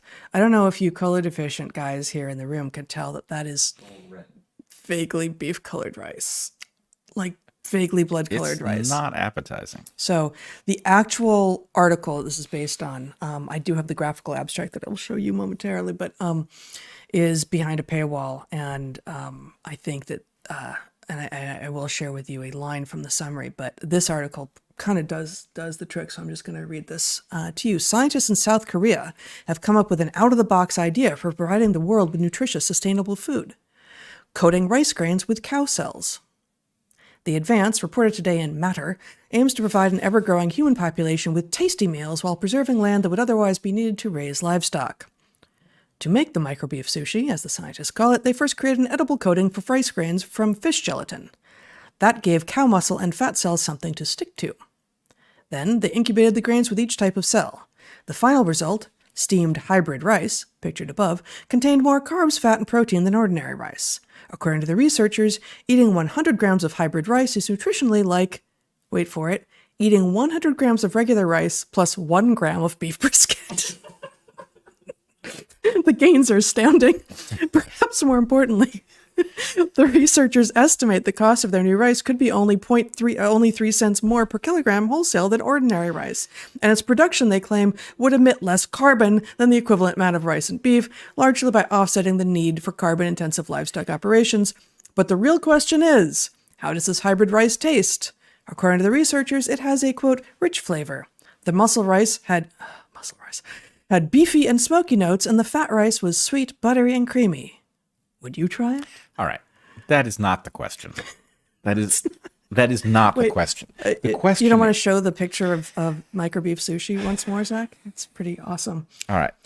The question, actually, Yes. is what the hell are they talking about? If these are cow cells, one of several things has to be going on. Either this does not reduce the need for cattle because you're using the cells in some other way, right? Or they've got some totipotent strain in the lab that they're just using to produce. That's what I'm wondering. Is if cow this is cells, which is probably what they're doing. What we have been predicting forever, which is, hey, guess what? Your lab meat is going to be gross. It's going to be really gross. Oh, well, okay, we've got this all this investment in lab meat. Maybe what we can do is we can put it in a thin coating on rice. Right? So bad. Yeah. So I don't know that that's what they're doing, but this is the graphical abstract, and frankly, it's not all that clear. This is the graphical abstract from the actual article, where they've got fish gelatin and some unspecified food grade enzyme. Again, I didn't have access to the 50-page original research, so I don't know what they mean by food grade enzyme. Then they add either, and it's bovine myoplast, that's the muscle tissue, or bovine ADMSC, which is fat cells, to make cell organized rice grains. In which the resulting cultured meat rice, boy, doesn't that look like a bowl of disgusting, has, notice how they've changed the measures here. They've got carbs in grams and protein and fat in micrograms to make it look, or milligrams to make it look like there's more of them. But look, either they're pulling a chicken nugget thing, where they're taking a bunch of parts of a chicken that you can't actually sell to people because they'll be grossed out, and jumbling them in a way that you can pretend that it's a piece of chicken. Yeah. Right? Either they're doing that, they're using a byproduct, and they're turning it into a coating, right? Which does not have, there's no good argument for this over cooking rice in beef stock, which has the same effect. Using just a little bit of tallow even. Right. Like something. Yes. Right? Like an actual ingredient on an actual food, that's called cooking. Yeah. Right? Right. So this wizardry that they're doing is either about using a byproduct and making a profit out of it by pretending it's food, or it's about lab meat, in which case they've got a source of cells that might in some way be superior because you're growing it in a lab and you don't have to house a cow, but a lot of us are not up for this, and they're not saying it. Yep. Or this is not the solution to any problem because they're using food grade beef. And I mean, I think we can agree here, just between you and me anyway, and Zach, that this is not the solution to any problem, regardless of how they're getting their beef cells. yeah, They barely even say it's a solution to a problem. You would have, I mean, Well, here. So let me put on my screen one more time. This is all that's available publicly at the moment from the actual paper. Rice grains integrated with animal cells, a shortcut to a sustainable food system. So that's what they're claiming is sustainability. They've got. Yeah, but the let me amount- just read the last sentence here of. Two last sentences. The rice grains are transformed into a hybrid food with animal nutrients by containing organized bovine cells. We discuss the food properties and production value of this rice-based meat to evaluate its potential as a sustainable food that guarantees safety from food crises and global warming. guarantees safety. Guarantees safety from food crises and global warming. That is how we will save the world. well, no, I With get, microbeef sushi. I get what they are saying, but 100th, 1 gram per 100 grams. So if you want to have a steak, you can have 500 kilograms of rice. Well, You know, as an for like a MRE, I normal get sized it. steak. That would be a really big steak. 500 grams. That would be a somewhat large steak. How but much? How many? How many? That would be Actually, about a pound. So I guess that's a large steak. But regardless, Yeah. you get the scale. okay. Do you remember in the movie Brazil, there is a dining scene where they go to what would be a fancy restaurant if it were not in a dystopian film. And the Is this restaurant, like the mom? Is this the plastic surgery mom? it's and, the plastic yeah. surgery mom and her son, Sam. And Sam is trying to convey something important, and the mom and her friend, who are going to ultimately die of plastic surgery in the movie, are interested in their lunch out. But the restaurant basically involves a menu in which it proposes some delicious things that you might order, but all of the things are basically a scoop of mush that is presumably flavored differently depending upon which number. You had to say the number, remember? Yeah. For some reason, the waiter required you to say the number, right? You couldn't just point to the thing that you didn't really want. But anyway, this lumps of proteinaceous mush, properly anticipated by the movie Brazil. Indeed. Microbeef sushi. Yeah. Soon to arrive at stores near you. I will hope not. say, as one of the two proprietors of Jake's Micro Pizza, I do not feel that this is a threat to our business. No, because even as small the amounts that you would have to eat to maintain the value and thus not have to put on your mask, even in such small amounts, I would feel like most people would just want to stop. Right. And then You got to put the mask back on. you got to put your mask back on. Exactly. So, yeah. I think business-wise, we're safe. Well, that is a relief. Yes. Okay. We are going to do a Q&A at our locals today. Yes, we are. We're going to do another one on Sunday at 11 a.m. Pacific. For that, those questions are going to be, we're going to be inviting people to ask questions for the Q&A on Sunday any moment now on locals. But for the Q&A that's about to come up, you'll be able to ask questions in the stream. I don't know any of the right words to use. In the locals chat, not the stream, the chat. In the locals chat, yes. Yes. Yes. And can I just ask that people please sign up for our locals community and sign up on Rumble. These things matter to us. Anyway, we really appreciate it if people do. Indeed, we do. We're trying to hit 100,000 subscribers on Rumble by early April, and it's climbing, but it's climbing slowly, and that doesn't cost you anything. So we appreciate it if you can if you can join us there. I write on Natural Selections most weeks. You can read my stuff there. And on Dark Horse Store, you can get, among other things, Jake's Micro Pizza, blueberries because accidents happen. Welcome to Complex Systems, and cut that shit out. Cut that shit out. Yeah. Which that shirt in particular makes a great gift. I think so. Yeah. Yeah. Not necessarily to someone you hope to continue seeing, but... No, to somebody who really needs to, cut that shit out. Yeah. I would hope they would indeed do that. So we'll be back in about 15 minutes on Locals Only. Join us there. And actually, we'll be coming back to you with our next live stream a day early next week. We'll be here on Tuesday rather than Wednesday of next week. So that'll be February 20th. And at some point here, you got a cool guest episode that you recorded that's going to come out. I don't know when, but hopefully soon. And lots of good stuff. And as always, that comes out early on Locals as well. So come join us there for the Q&A we're about to do. And until we see you next time, be good to the ones you love, eat good food, and get outside. Be well, and see you shortly.